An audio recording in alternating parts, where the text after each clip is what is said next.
Assalamualaikum warahmatullahi wabarakatuh. Assalamualaikum. Buya, saya mau bertanya. Kalau ada suami ketika diajak menjadi imam untuk berjamaah, tapi dia gak pernah mau untuk dijadikan imam, sampai istrinya sangat marah sama dia. Karena sejak menikah, kalau diajak sholat menjadi imam, dia gak pernah mau. Apakah si istri itu berdosa, Buya? Mohon penjelasannya, Buya. Terima kasih. Baik. Salat berjamaah di dalam madhab kita Imam Asy-Syafi'i radhiyallahu taala anhu dan jumhur, hukumnya adalah fardu kifayah dan sebagian mengatakan sunnah muakkadah yang dikukuhkan. Jika ada seorang suami yang belum biasa salat berjamaah, jangankan kok jadi imam, salat berjamaah. Selagi salat berjamaah bukan wajib ain, bukan wajib atas orang per orang, maka hendaknya di dalam membawa orang kepada jamaah harus dengan himbauan yang indah, khususnya suami istri. Dengan himbauan khususnya suami istri. Apalagi masalah menjadi imam. Kalau Anda merindukan suami Anda jadi imam, maka ya yang halus dong. Sebenarnya kita akan kembali kepada bagaimana Anda pilih dia, kan gitu loh. Anda yang memilih, Anda harus bisa menerima dengan segala kekurangannya, kan begitu. Kalau masalah menjadi imam, jangan sampailah gara-gara suami tidak mau menjadi imam lalu Anda keras dengan beliaunya. Bukan sebuah kewajiban. Anda boleh marah kalau memang beliaunya tidak melaksanakan sholat. Selagi beliaunya masih melakukan sholat 5 waktu, hanya belum bisa jadi imam. Mungkin belum ngerti ilmunya jamaah, belum ngerti ilmunya jadi imam. Maka kalau Anda marah-marah dengan dia, ya salah. Urusan-urusan yang wajib seharusnya kalau Anda perlu marah. Salat berjamaah, tapi kan saya rindu pengen punya imam semacam itu. Nah, ini biasanya jangan-jangan masuk wilayah hawa nafsu. Hawa nafsu merasa dia lebih baik dari suami, khawatir. Tapi insya Allah Anda orang solehah.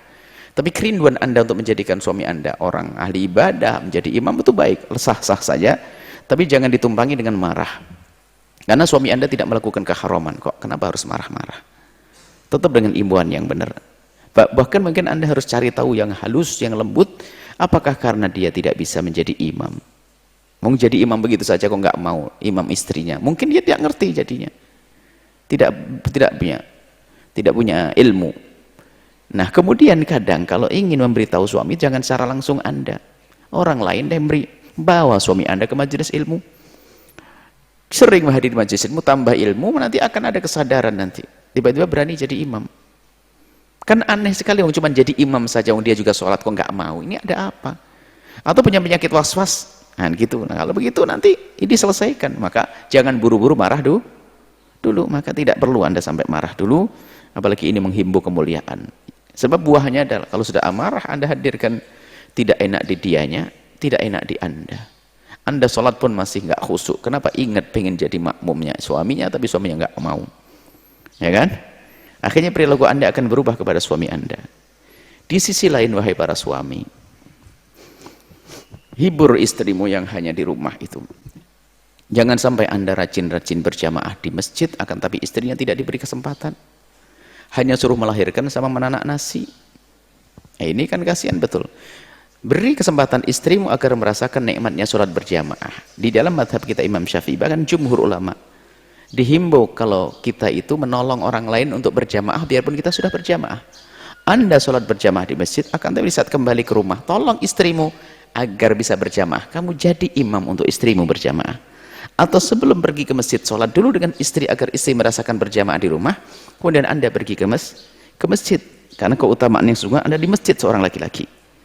Tapi bukan berarti istri di rumah ditelantarkan. Anda punya ilmu, makanya i'adah, sholat mu'adah, mengulang sholat dengan berjamaah itu adalah dianjurkan, termasuk sunnah. Pada zaman Nabi ada seorang laki-laki datang ke masjid sendirian, jamaah sudah didirikan selesai, dia bingung toleh kanan toleh kiri. Nabi lihat dia, kasihan. Nabi mengatakan, man saya tasaddaq bihadzal rajul, siapa mau berderma dengan laki-laki ini, fal yusalli ma'ah, hendaknya sholat dengan dia. Salah satu sahabat Nabi berdiri menemani dia sholat berjamaah. Maka perlu kita menolong orang lain yang belum berjamaah, kita berjamaah dengan dia. Cuman karena ini suami istri, maka Anda yang jadi suami, istri ada jadi imam, suami jadi imam, istrinya jadi makmum. Tapi selain daripada suami istri, maka yang jadi imam hendaknya adalah yang sholat yang pertama, bukan Anda yang mengulang. Yang mengulang menjadi makmum. Yang pertama adalah sholat, jadi yang ditolong jadi imam, seperti itu. Jadi tolonglah suami jangan sampai seperti dalam cerita ini, jadi imam saja kok nggak mau. Ini kan demi kemesraan, keindahan. Kemesraan itu kan bukan hanya suap-suapan saja. Sholat berjamaah, zikir bareng, doa bersama, indah, baca Quran. Itu seperti itu seharusnya. Ya, dalam keadaan normal, dalam keadaan mungkin, ya. Jangan setelah itu ada istri nuntut, suami saya jauh di sana, nggak pernah baca Quran. Lah, laki-laki nuntut nggak indah. Selagi mungkin lakukan keindahan sebaik-baiknya. Selagi mungkin, ya, jangan sampai.